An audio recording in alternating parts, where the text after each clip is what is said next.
Olá, a paz do Senhor Jesus, meus queridos irmãos. Sejam todos muito bem-vindos a mais um devocional da nossa leitura diária da revista de Escola Bíblica Dominical da CPAD, Classe de Adultos. É uma grande alegria estarmos juntos para continuar estudando o livro de Atos. Oro para que o Espírito Santo ilumine o nosso entendimento e fortaleça ainda mais a nossa fé, para que não sejamos levados por qualquer vento de doutrina, mas para permanecermos firmes na verdade do Evangelho.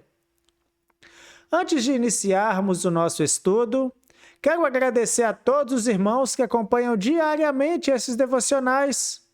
Em especial, hoje eu quero trazer um agradecimento ao Tiago, a Caroline e a Luciana, que comentaram no vídeo de segunda-feira. Muito obrigado.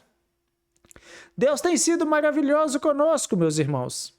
E é uma alegria saber que a sua palavra tem alcançado tantas vidas. E se este conteúdo, se este devocional tem edificado o seu coração, inscreva-se no canal, deixe aí o seu joinha e compartilhe este vídeo com outras pessoas. E ao final, escreva nos comentários aquilo que Deus falou ao seu coração. Seu testemunho pode fortalecer a fé de muitos irmãos. No nosso devocional de ontem, nós meditamos em Atos 17:17. E nós refletimos sobre o tema: o Evangelho deve ser anunciado nos ambientes do cotidiano. Nós aprendemos que Paulo não limitou a sua missão à sinagoga. Ele também foi à Praça de Atenas, o lugar onde as pessoas trabalhavam, conversavam e discutiam os assuntos da cidade. Vimos que o Evangelho deve ser anunciado ali onde a vida acontece. Deus, Ele nos chama para sermos testemunhas de Cristo em nossas casas, no trabalho, na escola, na universidade, no comércio e em todos os ambientes por onde nós passamos. Hoje, a narrativa dá mais um passo. As mensagens de Paulo, elas começaram a chamar a atenção das pessoas mais influentes da cidade.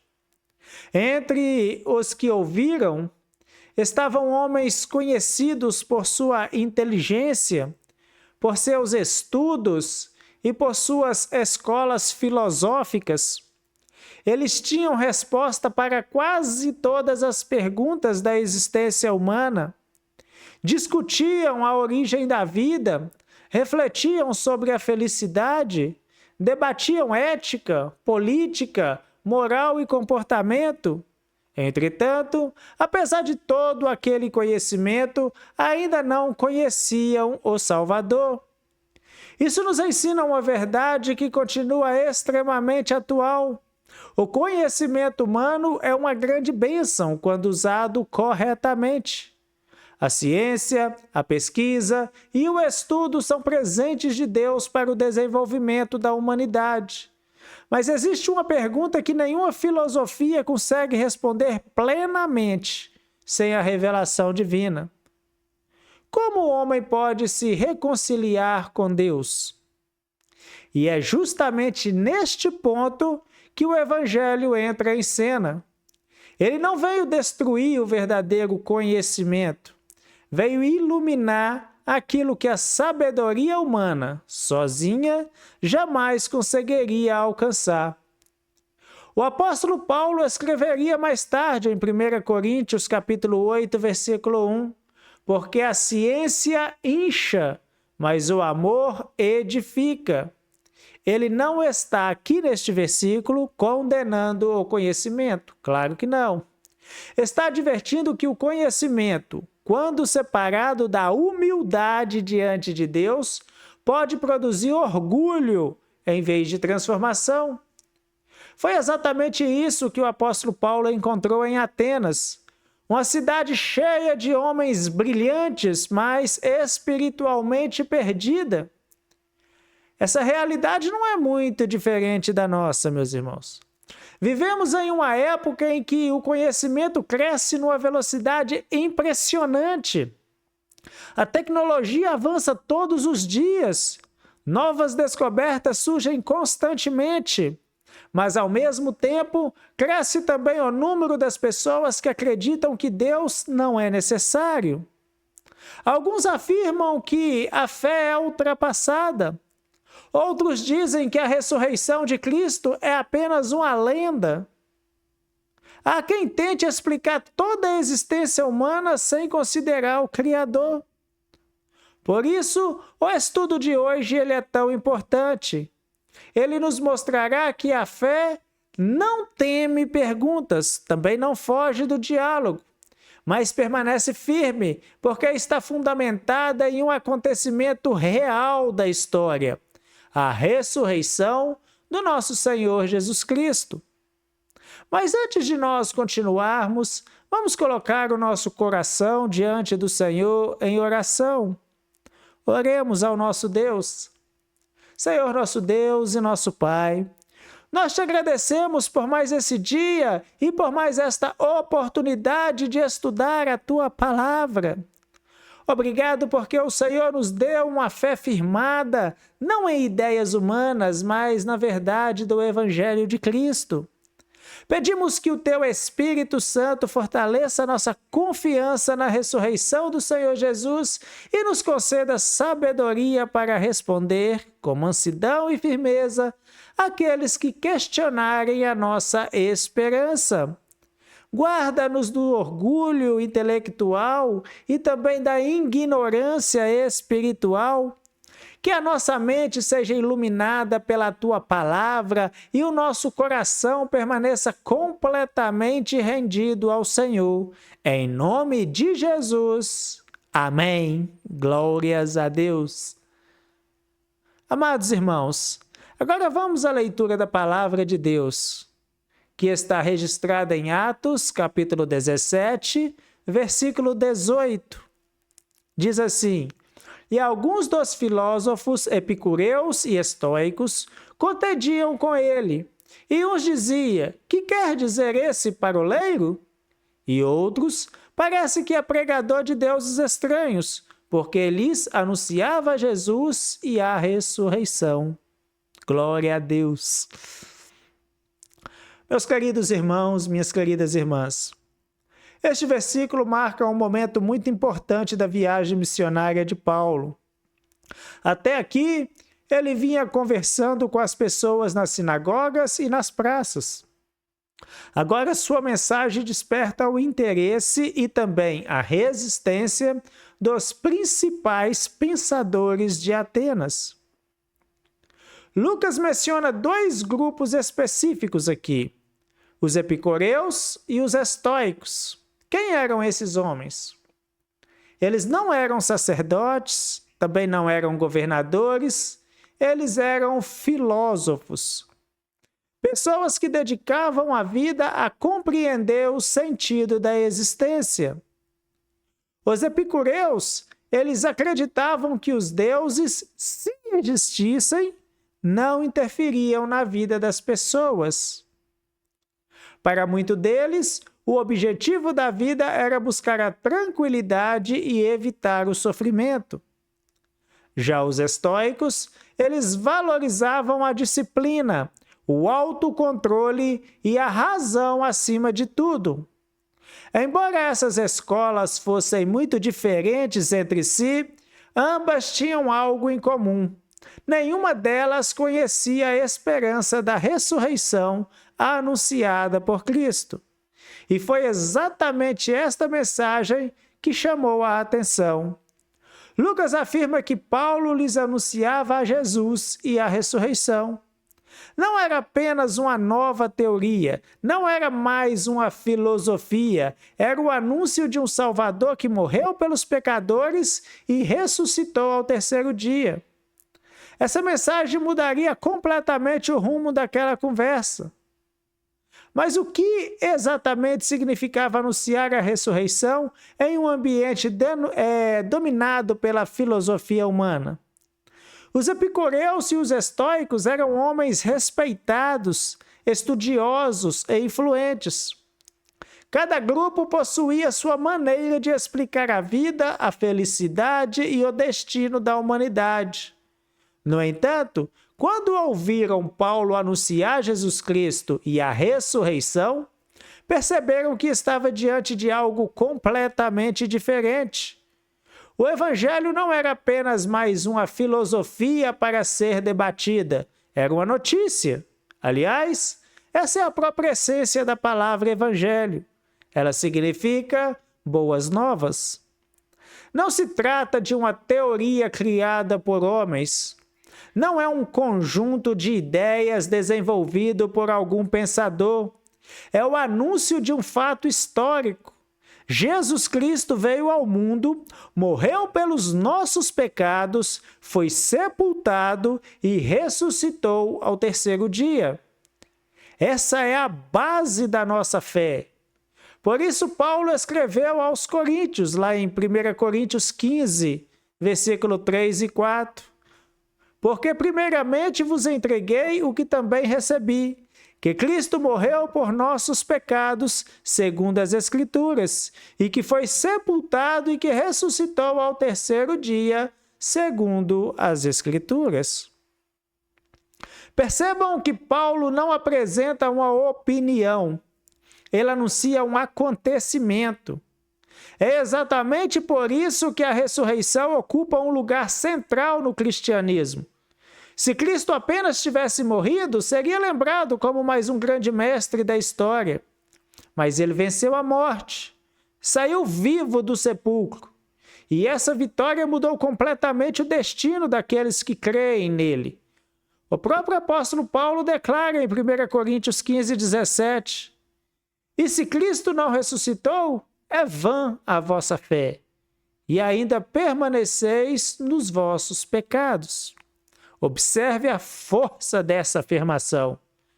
Toda a fé cristã repousa sobre a realidade da ressurreição.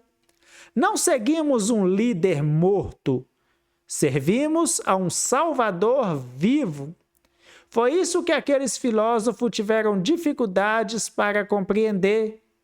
Para muitos gregos, o corpo era visto como algo inferior, enquanto apenas a alma possuía valor.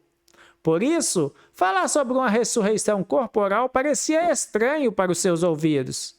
A mensagem de Paulo confrontava diretamente essa maneira de pensar. E aqui encontramos uma lição muito importante para os nossos dias. O mundo continua produzindo inúmeras explicações para a existência humana. Existem filosofias, ideologias, religiões, teorias, correntes de pensamentos, cada uma apresenta sua própria resposta para as grandes perguntas da vida. Quem somos? De onde viemos? Para onde vamos? Qual é o sentido da existência? Mas, queridos irmãos, somente a palavra de Deus responde essas perguntas de forma completa. Ela nos revela que fomos criados por Deus, que o pecado nos separou dele, que Cristo morreu pelos nossos pecados, ele morreu em nosso lugar, que ele ressuscitou para a nossa justificação e que um dia voltará para buscar a sua igreja. E essa esperança, ela transforma completamente a nossa maneira de viver. O Senhor Jesus declarou no Evangelho de João 11, 25, Eu sou a ressurreição e a vida. Quem crê em mim, ainda que esteja morto, viverá. Veja, meus queridos irmãos e irmãs, que promessa maravilhosa nós temos neste versículo. Enquanto muitas filosofias tentam apenas ensinar como viver melhor nessa terra, Cristo oferece algo infinitamente maior. Ele oferece vida eterna.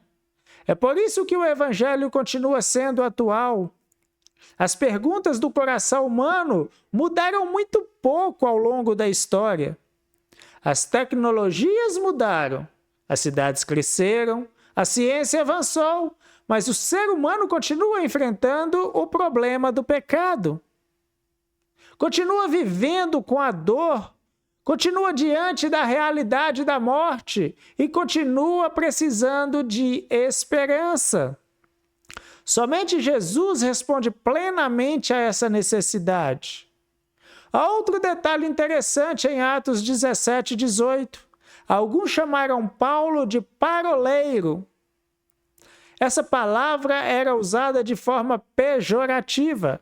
Era como se dissessem: esse homem recolhe algumas ideias aqui e ali e pensa que sabe alguma coisa. Eles desprezavam a mensagem antes mesmo de compreendê-la. Isso nos ensina que nem todos receberão o evangelho com alegria. O próprio Senhor Jesus já tinha advertido isso em João 15, 18. Se o mundo vos aborrece, sabei que primeiro do que a vós, me aborreceu a mim. O discurso não deve o discípulo, melhor dizendo, ele não deve se surpreender, meus irmãos, quando a sua fé é questionada. Isso acontece com os apóstolos, aconteceu com a igreja primitiva, continua acontecendo em nossos dias. Entretanto, perceba a atitude de Paulo. Ele não respondeu às provocações com agressividade, não perdeu o controle, não abandonou a verdade para agradar seus ouvintes, continuou anunciando a Cristo. Esse equilíbrio é uma grande lição para nós. Vivemos em uma época de muitos debates. As redes sociais estão cheias de discussões. Muitas pessoas acreditam que vencer um argumento é mais importante do que ganhar uma alma. Mas Paulo nos mostra outro caminho. Ele tem diálogo, ele escuta, responde, permanece firme e continua apontando para Cristo. É exatamente essa postura que nós veremos ainda mais claramente quando Paulo for levado ao Areópago, onde terá ali a oportunidade de apresentar o evangelho diante das maiores autoridades intelectuais de Atenas. Ele é a verdade de Deus revelada aos homens, meus irmãos. Naquela praça de Atenas havia muitas vozes. Cada filósofo apresentava sua maneira de interpretar a vida. Cada escola possuía suas conclusões. Cada grupo acreditava possuir a resposta para os grandes dilemas da existência humana.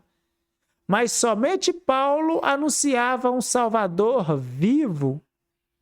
Esse é o grande diferencial do cristianismo. A nossa fé não está edificada sobre especulações, ela está firmada em uma pessoa, Jesus Cristo.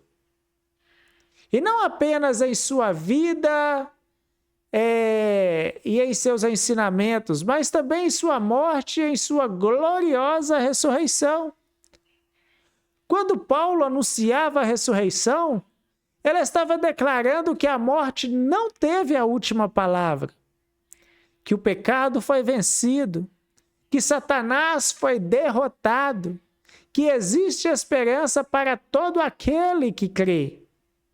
É exatamente por isso que a ressurreição ocupa um lugar tão central na mensagem cristã. Sem ela, o evangelho perderia o seu fundamento. Mas porque Cristo ressuscitou, a nossa esperança permanece viva. O apóstolo Pedro, ele escreveu em 1 Pedro 1,3: Bendito seja o Deus e Pai de nosso Senhor Jesus Cristo, que segundo a sua grande misericórdia, nos gerou de novo para uma viva esperança, pela ressurreição de Jesus Cristo dentre os mortos. Percebam essa expressão, viva esperança. O cristão não vive alimentado por ilusões. A nossa esperança está viva porque o nosso Salvador está vivo. Essa verdade transforma completamente a maneira como nós enfrentamos as dificuldades da vida. Quando atravessamos momentos de sofrimento, lembramos que Cristo venceu. Quando nós enfrentamos perda, lembramos que Cristo venceu. Quando a enfermidade chega, quando o medo tenta dominar o coração, ou quando a morte parece se aproximar, continuamos olhando para aquele que saiu do sepulcro no terceiro dia. Foi por isso que Jesus declarou no Evangelho de João 14:19, porque eu vivo e vós vivereis. É uma promessa gloriosa, meus queridos irmãos, maravilhosa demais. A nossa segurança não está na nossa força, não está na nossa inteligência, não está na capacidade humana. A nossa esperança está em Cristo. Voltando ao texto de Atos, percebemos outra lição muito importante. Os filósofos ouviram Paulo e alguns zombaram, outros demonstraram curiosidade. Mais adiante nós veremos que alguns também creram. Isso continua acontecendo até hoje, meus irmãos. Até hoje. Sempre que o evangelho é anunciado, as pessoas reagem de maneiras diferentes. Alguns rejeitam, outros adiam uma decisão, mas também existem aqueles cujo coração é alcançado pelo Espírito Santo. E essa realidade, ela nos ensina que o nosso compromisso não é controlar a resposta das pessoas. O nosso compromisso é anunciar fielmente a verdade. Quem convence do pecado, da justiça e do juízo é o Espírito Santo. Como disse o próprio Senhor Jesus em João 16:8, e quando ele vier, convencerá o mundo do pecado e da justiça e do juízo. Isso deve trazer descanso para o nosso coração. Às vezes compartilhamos o evangelho com um familiar e não vemos uma mudança imediata. Oramos por um amigo durante anos. Falamos de Cristo a um colega de trabalho e parece que nada acontece. Mas a palavra de Deus, meus irmãos, nunca é anunciada em vão. O profeta Isaías registrou essa promessa do Senhor. Está em Isaías 55:11. Assim será a palavra que sair da minha boca, ela não voltará para mim vazia. Antes, fará o que me apraz e prosperará naquilo para que a enviei. Talvez nós não vejamos imediatamente os resultados, mas Deus continua trabalhando nos corações. Por isso, nunca devemos desistir de testemunhar. Há ainda uma última aplicação que considero importante. Vivemos em uma geração cercada por inúmeras ideias. Todos os dias surgem novas filosofias, ideologias, novos influenciadores, novas interpretações sobre a vida. A internet colocou diante de nós, meus irmãos, uma quantidade imensa de informação. Isso pode ser uma grande bênção, mas exige discernimento espiritual. Nem toda ideia popular ela é verdadeira. Nem toda teoria humana está de acordo com a palavra de Deus. É por isso que o apóstolo João nos orienta em 1 João 4:1. Amados, não creais a todo espírito, mas provai se o espírito são de Deus. O cristão não deve aceitar qualquer ensino apenas porque ele parece moderno, inteligente ou conveniente. A nossa referência continua sendo a palavra de Deus. Ela permanece imutável, ela continua sendo a verdade, ela continua apontando para Cristo. E continuará fazendo isso, meus irmãos, até o dia da volta do nosso Senhor. Ao encerrarmos esse estudo de hoje, aprendemos que a fé cristã não teme o diálogo com o conhecimento humano, mas também não negocia as suas verdades fundamentais. Entre elas está a certeza de que Jesus morreu pelos nossos pecados, ressuscitou ao terceiro dia e vive eternamente. Essa continua sendo a esperança da igreja.